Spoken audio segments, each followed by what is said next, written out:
Hello and welcome to your plantar fascia fascial freedom tutorial. For this, you're going to be needing one of our fascial freedom balls. If you don't have one of these, you can use any hard ball, a golf ball, cricket ball, even a lacrosse ball. Just like most of our fascial freedom sites, if you're new to this, it will be a little bit tender, so you can actually use a tennis ball or something a little bit spongier first of all, just while you self-discover where most of your dehydrated spots are. Now it's as simple as this. Make sure you have something to hold on to with this one because it can get a little bit tender. So we're just going to pop the ball on the floor, ideally a hard surface. The good thing about having a harder ball is if you are on something like carpet or something softer, you still do have some tension, something hard to be able to work into.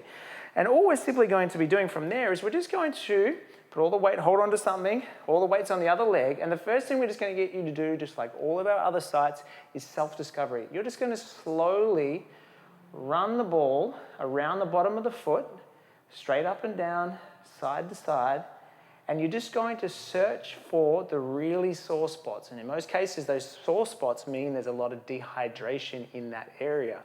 So once you do find that spot, we're just going to get you just to sit on it first of all and just to apply some pressure onto it. Now, it is self-guided, so you apply as much pressure that you need initially. You don't ever want to jump into this too hard and go too deep to create crazy amounts of pain. We want the body to be able to identify the pain but then relax. We're trying to calm the nervous system as you do that. So a couple of minutes on that spot and then start to do very small, precise movements. Not big, large rolling ones. Small little movements as if you're just trying to slowly break open and massage those really dehydrated adhesions in there. And we're just going to do that, of course, for about 3 minutes, but that's minimum. At the beginning, when you're into this, take your time. Sometimes longer the better. And just work the entire bottom of the foot.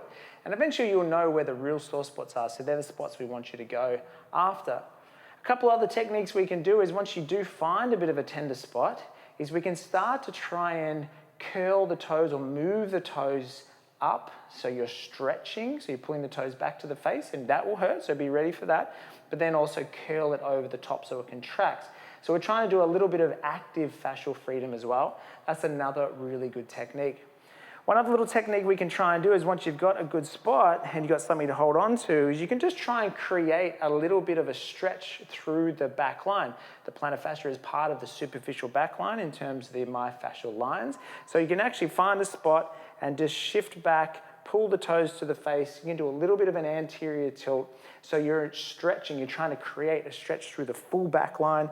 You can even tilt your head in because it attaches to the eyebrows. And that just can be some other little movements we can do to try and get some movement through the entire line. So we've got a video with a timer down below. Just make sure you work on that. And this is something that we want you to try and do as much as possible. We're always trying to be barefoot. That's a really good little challenge for everyone initially. You've gone whole life wearing shoes, so our feet have become very squashed and very dehydrated. They're meant to open, they're meant to move, and they help us through all of our movements. So this is your first point of transitioning to bare feet movement and bare feet training. So get to work on that one. It is tender, so take your time with it, but you're going to feel fantastic afterwards.